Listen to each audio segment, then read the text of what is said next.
Burbank, California, 1941, in the midst of World War II events. During this time, the Lockheed Corporation is one of the main targets for being bombed by the Japanese, not only because they are on American soil, but because they have secret American strategies and plans, and the aircrafts built at the plant are capable of destruction for the Japanese areas too. Colonel John F. Omer started Operation Camouflage in 1941. He did this by hiring local Hollywood prop makers to create a huge camouflage covering the plant to protect the vital Lockheed Martin facility in Burbank, California from bombing. Colonel John F. Omer's skill in this field prevented the Japanese from seeing this building and saved the facility.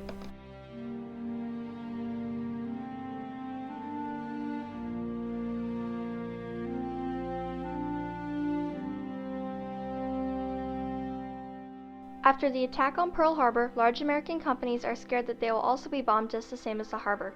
Once word has been spread about possible Japanese attacks, companies involved in American war operations such as Lockheed immediately start conferring about plans on how to prepare for the possible attacks. And they also have to be on close lookout for submarines such as the ones used for the Pearl Harbor attack, planes, and more. Witness Mary Jane Strickland says, "Because you walk out the door and you're right on the main street in Burbank," she said. "It's like, who didn't know it was there? It was like a big secret that was not a secret at all." The Lockheed Corporation was founded in 1912 as an American aerospace company. At the time, they happened to be one of the top 10 manufacturers in America. Planes produced during World War II include the successful P-38 Lightning model and Ventura. Already orders of all planes into air have been put into motion. Adding on to that, the company is already packed with orders of planes and bombs for the military. It's a risk just to put this operation to progress. Thousands of planes are being made and tested daily, and there can't be any distractions. Not only has this been necessary before, but millions of military aircrafts are in danger, but not to mention hundreds of lives and the risk of American information to be lost too. With the stakes set high, the company must think of something great but fast.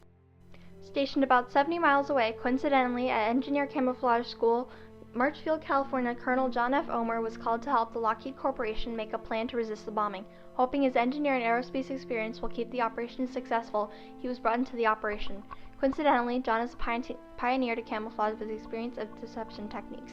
John Francis Omer was born in Dayton, Ohio, July 3, 1891. Before he worked with creating camouflage, he worked with his father's company as an apprentice until 1914. During war times, he was stationed at the Marchfield Camouflage Training Station before arriving as the head of the Lockheed operation. He was the president of the Omer Mechanical Engineers, founded in 1945. He started off in the military in 1909, assisting in major operations like the 1938 camouflage operation for the 604th Engineer Battalion. He also assisted the March 1941 Hawaiian camouflage operation. When Lockheed found Mr. Omer, they realized he was their best bet. Originally based off of camouflage efforts during the Battle of Britain, Omer's main ideas of camouflaging the plant with a tarp above the area was initially rejected. Perhaps the company was looking for something less risky.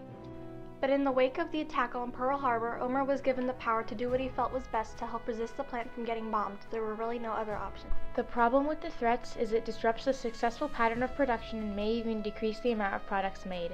And how will this operation be successful is one of the more popular questions employees and directors had to consider. Even if the camouflage is successful, what happens if the enemy drops bombs anyways and destroys the camouflage? Will the destruction of that probability give us away? What if there just isn't enough time? All of these questions add up to what everyone had to consider before putting this insane plan into reality. So, Omer's plan was put into action. The plan was put in place to strategically craft a clever camouflage disguise. But, of course, he can't do acres worth of camouflage with 53,000 employees and make important airplanes for war purposes. He hires local Hollywood prop makers, painters, prop men, and more from various movie companies such as Paramount, 20th Century Fox, and the successful beginner company Disney are immediately set to the job. After the government has discovered details about the operation, it is decided that the government will sponsor the operation.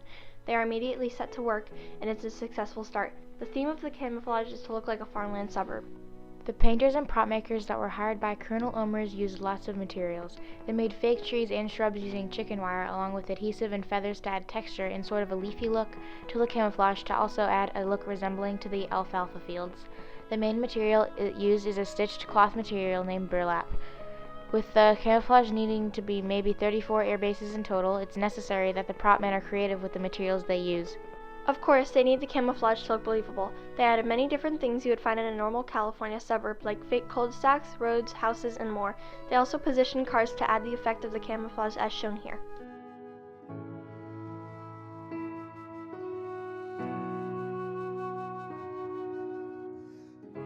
Under the elaborate camouflage, there were walkways to allow movement through the city and plant, and air ducts to provide proper ventilation. For stability, concrete blocks and metal poles were added around the area to keep the camouflage steady in case of wind or other weather conditions. This was also important that it stay steady because not only did the area serve as a manufacturing company base, but as one of the Los Angeles air bases. Though taking many months, the project is going successfully without bankruptcy or issues.